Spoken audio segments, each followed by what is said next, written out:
Hello friends, मेरे YouTube channel पर आप सभी का बहुत बहुत स्वागत है। इस सीरीज में समझ रहे हैं अपन प्रोटीन्स को। पार्ट फर्स्ट में पूरा किया अपन ने एमिनो एसिड्स, पार्ट सेकंड में structure of protein, part third में समझ रहे हैं अपन क्लासिफिकेशन ऑफ प्रोटीन्स, प्रोटीन का वर्गीकरण। प्रोटीन का वर्गीकरण उस प्रकार से नहीं हो सकता जिस प्रकार से दूसरे कंपाउंड्स का किया है अपन ने, कार्बोहाइड्रेट्स का किया है या लिपिड्स का किया है, क्योंकि उस तरह से यदि प्रोटीन का क्लासिफिकेशन करें तो इतने तरह के प्रोटीन हैं कि उनको याद करना संभव नहीं है। तो अपन ने कुछ विशेष आधार बनाए हैं जिनके बेसिस पर अपन ने उनका वर्गीकरण किया है, और में एक बेसिस है कि प्रोटीन की आकृति कैसी है, प्रोटीन किस तरह का दिखता है। तो पहला वर्गीकरण ऑन बेसिस ऑफ शेप, और दो ही तरह के हैं। शेप के बेसिस पर प्रोटीन दो तरह के हैं, एक तो ग्लोबुलर कणी रूपी और दूसरा फाइब्रस तंतुमय तंतु रूपी। तो जो ग्लोबुलर है उनकी लंबाई मोटाई से 10 गुना से कम है, वो ग्लोबुलर है, और जिनकी 10 से ज़्यादा होती है वो फाइब्रस है। तो ग्लोबुलर को दो में बांट दिया, वो जल में घुलनशील है अथवा जल में घुलनशील नहीं है। तो ग्लोबुलर का पहला पार्ट है जल में घुलनशील, और जल में घुलनशील में एक एग्जाम्पल है एल्ब्यूमिन्स, दूसरा है हिस्टोन्स और तीसरा है प्रोटेमिन्स। ग्लोबुलर का दूसरा पार्ट है जल में अघुलनशील, उसमें प्रोलेमिन है, ग्लूटेनिन है और ग्लोबुलिन है। जितनी फाइब्रस प्रोटीन है वो सारी की सारी जल में अघुलनशील है। और फाइब्रस प्रोटीन का एग्जाम्पल है जैसे मायोसिन है, जैसे एक्टिन है, जैसे कोलेजन है, जैसे ट्रोपोकोलेजन है, जैसे इलास्टिन है। ये सारे के सारे फाइब्रस प्रोटीन हैं जो सारी की सारी जल में अघुलनशील हैं। ये इतनी बड़ी हैं, इनका मॉलिक्यूल इतना बड़ा है कि वो उस सीमा को पार कर जाता है जो जल में घुलनशील की सीमा है। ये सबसे आसान क्लासिफिकेशन शेप के आधार पर। प्रोटीन के वर्गीकरण का एक और आधार प्रोटीन की संरचना, classification of protein on basis of their structure.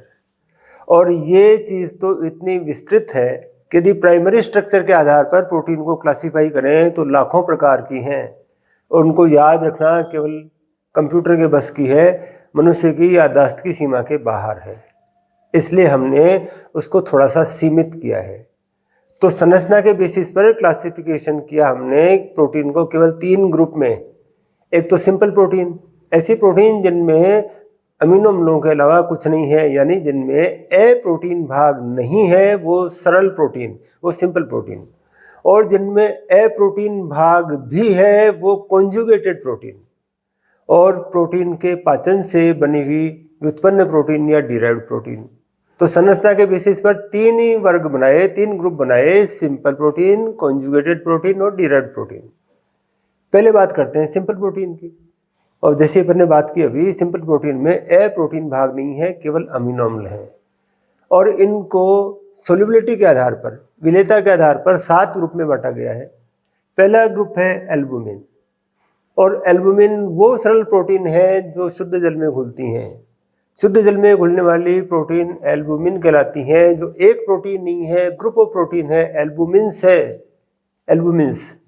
और ये पाई जाती हैं जैसे मिल्क में पाई जाती हैं, ये रक्त में पाई जाती हैं, ये कोशिकाओं में भी होती हैं। दूसरा सिंपल प्रोटीन जो शुद्ध जल में तो नहीं घुलती, लेकिन यदि जल में थोड़ा सा नमक घोल दें, यानी साल्ट सॉल्यूशन बना लें, तो उसमें घुल जाएंगी। तो शुद्ध जल में अविलेय लेकिन साल्ट सॉल्यूशन में विलेय, सोल्यूबल, उनको अपन ग्लोबुलिन कहते हैं। जैसे इसका सबसे बढ़िया एग्जाम्पल वो हमारी एंटीबॉडीज़ हैं। जैसे गामा ग्लोबुलिन की बात करते हैं पर एंटीबॉडीज़ में, एक इम्पोर्टेंट एंटीबॉडी। इसी तरह से दूध में पाई जाने वाली ग्लोबुलिन को अपन लैक्टोग्लोबुलिन कहते हैं, क्योंकि लैक्टो वर्ड यूज़ करते हैं अपन मिल्क के लिए। अंडे के लिए यूज़ करते हैं अपन ओवो, तो अंडे में पाई जाने वाली ग्लोबुलिन को ओवोग्लोबुलिन कहते हैं। तीसरे प्रकार की ग्लूटेनिन, और ग्लूटेनिन उन सिंपल प्रोटीन को कहते हैं जो ना तो शुद्ध जल में घुलती हैं, ना ही लवणीय जल में घुलती हैं। इनको घोलने के लिए या तो डाइल्यूट एसिड चाहिए या डाइल्यूट बेस चाहिए। तनु अम्ल या क्षार में घुलती हैं, उनको ग्लूटेनिन्स कहते हैं। और इसका एग्जाम्पल है जैसे गेहूं में पाई जाने वाली ग्लूटेनिन, ग्लूटेनिन। और चावल में पाई जाने वाली ओरिजेनिन, ये प्रोटीन जो सरल प्रोटीन है लेकिन तनु अम्ल या क्षार में, डाइल्यूट एसिड या बेस में घुलती हैं। सिंपल प्रोटीन्स का नेक्स्ट ग्रुप, इंपॉर्टेंट ग्रुप है हिस्टोन प्रोटीन्स। ये क्षारीय प्रोटीन है और प्रोकैरियोट्स में नहीं पाई जाती। प्रोकैरियोट में इनके स्थान पर पॉलीअमीन प्रोटीन पाई जाती हैं, वो भी क्षारीय हैं। हिस्टोन प्रोटीन का इवोल्यूशन यूकैरियोट्स के इवोल्यूशन के साथ हुआ। यूकैरियोट्स में डीएनए के साथ जुड़कर हिस्टोन प्रोटीन क्रोमोसोम बनाती हैं। डीएनए के साथ जुड़कर पहले न्यूक्लियोसोम बनता है, फिर सोलेनोइड बनता है और फिर सुपर सोलेनोइड संरचना बनती है जिनको अपन क्रोमोसोम या गुणसूत्र कहते हैं। और इस प्रकार गुणसूत्र बनाने के लिए हिस्टोन प्रोटीन की आवश्यकता होती है। ये 5 प्रकार की हैं, सब में 5 प्रकार की हैं, H1, H2A, H2B, H3 और H4। इनके अंदर H1 में लाइसिन बहुत ज़्यादा होता है, H2A और H2B में लाइसिन ज़्यादा होता है, H3 और H4 में आर्जिनिन ज़्यादा होता है। और क्योंकि ये दोनों लाइसिन और आर्जिनिन बेसिक अमीनो एसिड हैं, इसलिए ये प्रोटीन बेसिक होती हैं, जल में घुलनशील होती हैं और इनका संश्लेषण उसी समय होता है जिस समय डीएनए का रेप्लिकेशन होता है। यानी जब एस फेज होती है सेल साइकिल की, उस समय इनका सिंथेसिस होता है और बेसिक है इसलिए ये जल में घुलनशील होती हैं। तो इस प्रकार बहुत इंपॉर्टेंट है, ये डीएनए के साथ मिलकर क्रोमोसोम बनाती हैं। अब एक ग्रुप और है जो प्रोटीमिन्स का है, और प्रोटीमिन्स भी बेसिक प्रोटीन है और अणुभार इनका हिस्टोन प्रोटीन की तुलना में कम होता है। इसलिए यदि ये डीएनए से जुड़ जाए तो क्रोमोसोम का भार कम हो जाएगा। और ये बात इसलिए कह रहा हूँ कि स्पर्म में पाई जाती हैं ये, और स्पर्म को एक अच्छा तैराक होना चाहिए क्योंकि वो तैर कर अंडे तक पहुँचता है। और भार कम करने के लिए बहुत सारे परिवर्तन किए जाते हैं स्पर्म में। उनमें से एक परिवर्तन ये भी है कि उन प्रोटीन का भार कम कर दिया जाए जो डीएनए के साथ जुड़कर क्रोमोसोम बनाती हैं। इसलिए हिस्टोन प्रोटीन के स्थान पर स्पर्म में प्रोटीन्स पाई जाती हैं। ये भी बेसिक प्रोटीन है, अणुभार कम है, जल में घुलनशील है, लेकिन स्कंदन नहीं होता, इनका स्कंदन नहीं होता है। इस प्रकार ये 7 तरह की प्रोटीन जो सरल प्रोटीन है और जल में विलेयता के आधार पर इनको इन 7 ग्रुप में बांटा गया है। सिंपल प्रोटीन के बाद में नेक्स्ट ग्रुप है कॉन्जुगेटेड प्रोटीन, जटिल प्रोटीन। इन प्रोटीन में नॉन प्रोटीन पार्ट भी है, वो भाग भी है जो अमीनो अम्लों से बना हुआ नहीं है, नॉन प्रोटीन पार्ट है। और नॉन प्रोटीन पार्ट को प्रोस्थेटिक ग्रुप कहते हैं। और प्रोस्थेटिक ग्रुप कौन सा है, इसके आधार पर फिर इनको क्लासिफाई किया गया है। और इसमें एक है क्रोमोप्रोटीन, और क्रोमो का मतलब होता है कलर्ड, यानी जो नॉन प्रोटीन पार्ट है वो कलर्ड है। और ये बोलते ही आपको ध्यान आ गया होगा, जैसे हमारा हीमोग्लोबिन है वो क्रोमोप्रोटीन है, जैसे क्लोरोफिल है वो क्रोमोप्रोटीन है। इसी तरह से साइटोक्रोम और कैटिलेज वो भी क्रोमोप्रोटीन्स है। कॉन्जुगेटेड प्रोटीन का नेक्स्ट ग्रुप है ग्लाइकोप्रोटीन। और जैसा नाम है, ग्लाइको का मतलब कार्बोहाइड्रेट, शर्करा, sugar, carbohydrate plus protein glycoprotein. इनके अंदर जो प्रोस्थेटिक ग्रुप है वो कार्बोहाइड्रेट है, शर्करा है। और इनके एग्जाम्पल्स में कई सारे बहुत अच्छे एग्जाम्पल हैं, जैसे हमारे कुछ hormone, FSH follicle stimulating hormone, LH luteinizing hormone, TSH thyroid stimulating hormone. और इसी तरह से ब्लड ग्रुप्स में जो एंटीजेंस हैं, अपन ने समझा एबीओ ब्लड ग्रुप के एंटीजेंस के लिए कि उनमें ओलिगोसैकेराइड चेन जुड़ी होती है प्रोटीन के साथ में, और वो एंजाइम जो ओलिगोसैकेराइड को जोड़ता है उसमें म्यूटेशन के कारण ये इतनी तरह के एंटीजेंस बने हैं। तो एंटीजेंस भी ग्लाइकोप्रोटीन्स होती हैं। इसी तरह से म्यूसिन और ट्रांसफेरिन और एथ्रोपोइटिन ये भी ग्लाइकोप्रोटीन्स के अच्छे एग्जाम्पल्स हैं। कॉन्जुगेटेड प्रोटीन्स का नेक्स्ट ग्रुप है लिपोप्रोटीन, लिपिड प्लस प्रोटीन। जो अप्रोटीन भाग है वो लिपिड है, लिपिड के साथ जुड़कर प्रोटीन लिपोप्रोटीन बनाती है। और इसके एग्जाम्पल में बढ़िया एग्जाम्पल है हमारे रोड्स में, आई की रोड्स में पाया जाने वाला रोडोप्सिन और कोन्स में पाया जाने वाला आयोडोप्सिन। ये नेत्र के वर्णक हैं जिनके द्वारा अपन देखते हैं। और इसी तरह से लिपिड में पढ़ा था अपन ने काइलोमाइक्रोन, जो लिपिड पार्ट है उसके चारों ओर प्रोटीन का घेरा बन जाता है, ये काइलोमाइक्रोन है। और काइलोमाइक्रोन के रूप में ट्रांसपोर्ट होता है ब्लड में लिपिड्स का, ये काइलोमाइक्रोन। नेक्स्ट ग्रुप है न्यूक्लियोप्रोटीन, न्यूक्लिक एसिड से प्लस प्रोटीन। न्यूक्लिक अम्लों के साथ में प्रोटीन जुड़कर न्यूक्लियोप्रोटीन बनाती है, और क्योंकि केमिकल बॉन्ड होते हैं तो मॉलिक्यूल तो बड़े हैं ये। जैसे अपन ने राइबोसोम के वीडियो में पढ़ा था SRP, सिग्नल रिकॉग्निशन पार्टिकल, वो पार्टिकल जिसकी सहायता से बन रहा प्रोटीन एंडोप्लाज्मिक रेटिकुलम की गुहा में प्रवेश करता है, वो SRP।